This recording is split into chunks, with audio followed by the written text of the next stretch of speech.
तो without wasting time video को शुरू करते हैं। आज की इस वीडियो में हम बात करेंगे स्विगी इस कंपनी के आईपीओ के बारे में, कंपनी के बारे में पूरा डिटेल एनालिसिस करेंगे, कंपनी का बिजनेस मॉडल डिस्कस करेंगे और क्या इस कंपनी के आईपीओ में अप्लाई करना चाहिए कि नहीं करना चाहिए, आईपीओ का लेटेस्ट ग्रे मार्केट प्रीमियम क्या चल रहा है, लिस्टिंग गेन कैसा मिल सकता है और जो अलर्ट में मिला आपको तो कितना प्रॉफिट मिलेगा, ये सभी सवालों के जवाब आज की इस वीडियो में देने वाला हूं। तो वीडियो को जरूर से एंड तक देखते रहना।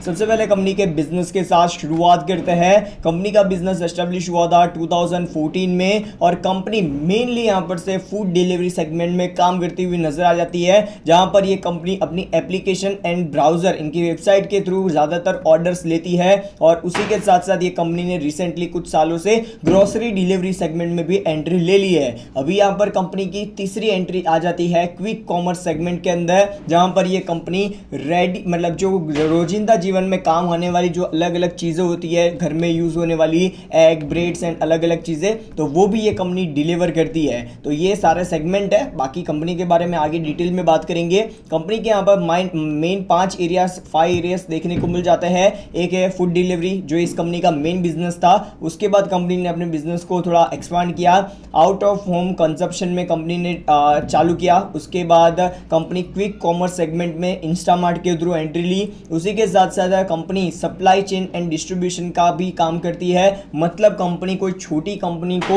B2B सेगमेंट में डिलीवरी करवानी हो या डिस्ट्रीब्यूशन करवाना हो अपना प्रोडक्ट, तो वो भी ये कंपनी करके देती है। उसी के साथ साथ प्लेटफॉर्म इनोवेशन भी ये कंपनी करती है, मतलब ये कंपनी अपनी जो यहाँ पर प्रोडक्ट्स है वो अपनी खुद की भी प्रोडक्ट्स कभी कभी निकालती है, कभी यहाँ पर से जो दूसरों की प्रोडक्ट्स होती है वो एडवर्टाइज के थ्रू कैसे ऊपर आए और वहां से कैसे एड रेवेन्यू जनरेट हो, वैसे भी ये कंपनी अपने बिजनेस को चला रही है। ठीक है, बाकी ये company restaurants, merchants and brand partners को अपने बिजनेस को ऑनलाइन कैसे अपने बिजनेस को एनहांस किया जाए उसके ऊपर सपोर्ट करती है। उसी के साथ साथ supply chain solutions and last mile delivery जैसी सर्विस भी ये कंपनी ऑफर करती है। बाकी यार इस कंपनी के पोर्टफोलियो में 19,000 से भी ज्यादा SKUs है, जिसमें जैसे मैंने बताया कि एवरीडे एसेंशियल्स जिसमें एग्स, ब्रेड्स, फ्रूट्स, वेजिटेबल्स जैसी चीजें आ जाती है।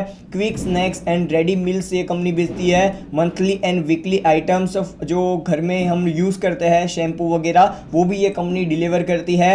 उसके बाद जो यहाँ पर से पर्सनल केयर प्रोडक्ट्स होती है जो यहाँ पर हमको यूज में आती है, तो वो भी इनके पास अवेलेबल है ऑनलाइन। उसी के साथ साथ फेस्टिवल एंड ओकेशनल जो आइटम्स होती है, स्वीट्स एंड जो यहाँ पर उसके रिलेटेड जो गुड्स होते हैं, स्नैक्स, तो वो भी ये कंपनी अपने पोर्टफोलियो में रखी हुई है। तो कंपनी का पोर्टफोलियो बहुत ज़्यादा बड़ा है। घर में यूज होने वाले ऑलमोस्ट सभी चीज़ें ये कंपनी अपने इंस्टामार्ट के थ्रू, अपने डिलीवरी के थ्रू ये कंपनी अपने घर को पहुंचा देती है। ठीक है, कंपनी के नेटवर्क्स की बात करें, जून 2024 के अंदर कंपनी के टोटल 557 एक्टिव डार्क स्टोर्स थे और कंपनी की 32 सिटीज के अंदर प्रेजेंस थी इंडिया के अंदर। अभी की बात करें सितंबर 2024 में, तो कंपनी की टोटल 43 सिटीज के अंदर इंडिया में प्रेजेंस है और कंपनी के टोटल डार्क स्टोर्स है वो 605 देखने को मिल जाते हैं। बाकी इस कंपनी के साथ 5,400 से भी ज्यादा एम्प्लॉइज है वो कंपनी के अंदर काम करते हैं एम्प्लॉइज ऑपरेशन के तौर पर। ठीक है,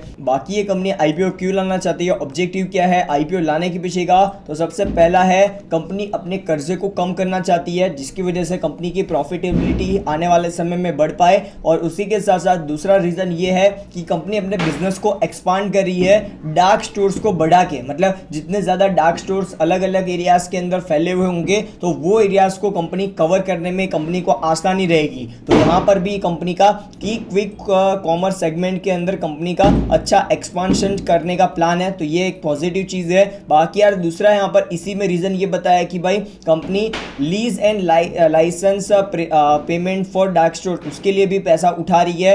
उसी के साथ साथ अपनी इन्वेस्टमेंट करना चाहती है टेक्नोलॉजी एंड क्लाउड इंफ्रास्ट्रक्चर के अंदर। उसी के साथ साथ कंपनी अपनी ब्रांड मार्केटिंग के लिए एंड बिजनेस प्रमोशन के लिए अपने पैसा उठाना चाहती है, मतलब कंपनी अपनी अवेयरनेस बढ़ाने के लिए, प्रमोशन के लिए पैसा उठा रही है। और चौथा और लास्ट रीजन है कि भाई जनरल कॉर्पोरेट पर्पस के लिए, मतलब आईपीओ के लिए जो जो एक्सपेंस होंगे उसके लिए कंपनी आईपीओ लेकर आना चाहती है। बाकी यार इस कंपनी के फाइनेंशियल्स की बात करें, 2022, 23 और 24 पिछले 3 साल का डेटा आप लोगों के सामने है। नंबर ऑफ एसेट्स लगातार कम होते हुए नजर आ रहे हैं। कंपनी के नंबर ऑफ एसेट्स पहले 14,400 करोड़ रुपीस के आसपास के थे, जो यहाँ पर 10,000 340 करोड़ रुपीस के आसपास के आ चुके हैं। रेवेन्यूज की बात करें तो रेवेन्यूज में बढ़ोतरी हुई है। कंपनी के 6119 करोड़ रुपीस से अभी 11600 करोड़ रुपीस पर कंपनी का रेवेन्यू आ चुका है। प्रॉफिट यहां पर देखोगे तो यार प्रॉफिट तो दूर दूर तक नहीं नजर आ रहा है। कंपनी ने 2022 के अंदर 3628 करोड़ रुपीस के आसपास का लॉस किया था, जो यहां पर कंपनी ने लॉस को थोड़ा बढ़ाया और उसके बाद वापस से ये कंपनी अपने लॉसेस को कम करती हुई नजर आ रही है। अभी इस कंपनी का लेटेस्ट ईयर के अंदर कंपनी का जो लॉस था वो 2350 करोड़ रुपीस का देखने को मिल रहा है और जो रिसेंट क्वार्टर के अंदर कंपनी का 600 करोड़ रुपीस से ज्यादा का लॉस था, जो हमारे लिए सबसे बड़ा नेगेटिव पॉइंट है। तो पॉजिटिव चीज ये है कि भाई जैसे जोमेटो यहां पर प्रॉफिटेबल हो चुका है, कंपनी का स्टार्टअप मतलब पॉजिटिव हो चुका है, अच्छा यहां पर तेजी भी आया, तो वैसे ही ये कंपनी भी प्रॉफिटेबल हो जाती है। इस कंपनी के शेयर में भी एक अच्छी तेजी आने की पूरी संभावना है। नेटवर्थ की बात करें तो नेटवर्थ में लगातार गिरावट आई है। रिजर्व्स में कंपनी के पास सारे रिजर्व्स माइनस में है और कर्जा यहां पर 250 करोड़ रुपीस के आसपास का देखने को मिल जाता है। तो कंपनी के ओवरऑल फाइनेंशियल्स देखने जाए बहुत ही ज्यादा वीक देखने को मिल रहे हैं। बाकी यार इस आईपीओ की बेसिक डिटेल्स की बात करें तो 6 नवंबर से लेकर 8 नवंबर तक आईपीओ चलेगा। आईपीओ में प्राइस बैंड है वो 371 रुपीस से लेकर 390 रुपीस का देखने को मिलता है।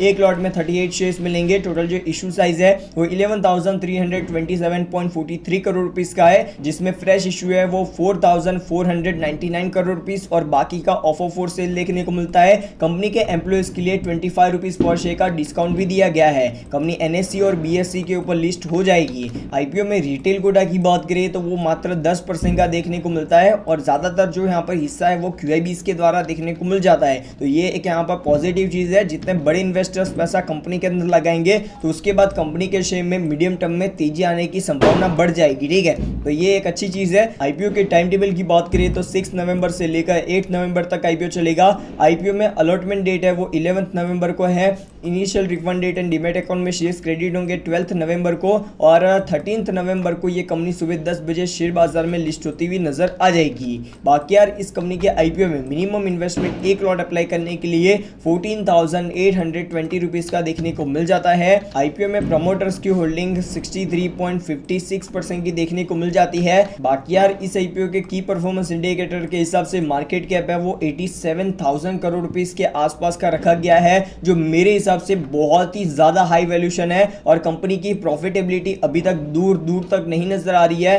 कंपनी पूरी तरीके से लॉस मेकिंग है, तो यहां पर कंपनी को लेकर कोई ज्यादा अच्छी चीज नहीं नजर आ रही है फाइनेंशियल्स में भी और की परफॉर्मेंस इंडिकेटर्स के अंदर भी। ठीक है, बाकी यार इस आईपीओ के ग्रीमा के प्रीमियम अभी 18 रुपए पर ट्रेड हो रहे हैं और लिस्टिंग गेन 4-5% के आसपास मिलने की पॉसिबिलिटीज है। बाकी यार इस आईपीओ में प्रॉफिट की बात करें जो अलॉट में मिला तो 600 रुपए के आसपास का अभी प्रॉफिट मिल सकता है जो अलॉट में मिला। तो ठीक है, अभी करना क्या चाहिए? तो देखो मेरे हिसाब से तो भाई इस आईपीओ को पूरी तरीके से इग्नोर करके चलना। रीजन ये रहेगा कि भाई एक तो यहाँ पर ग्रेमा के प्रीमियम में कुछ खास ज्यादा डिमांड है नहीं और उसी के साथ साथ इस कंपनी के शेयर में जो आप लोग इन्वेस्टमेंट करते हो, रिसेंटली क्या हुआ है शेयर बाजार में जो भी कंपनी के आईपीओस लिस्ट हुए हैं वो ग्रेमा के प्रीमियम से कम की प्राइस के ऊपर या लॉस में खुले हैं। ठीक है, तो इसलिए मैं तो यहाँ पर आप लोगों को एक ही चीज बोलूंगा, इस कंपनी के शेयर में इन्वेस्टमेंट ना ही करके चलो तो ज्यादा बेहतर रहेगा, क्योंकि यार ये कंपनी के शेयर में आपको यहाँ पर प्रॉफिट कुछ खास मिलेगा नहीं, लॉस में ओपन होने के चांसेस ज्यादा है। ठीक है,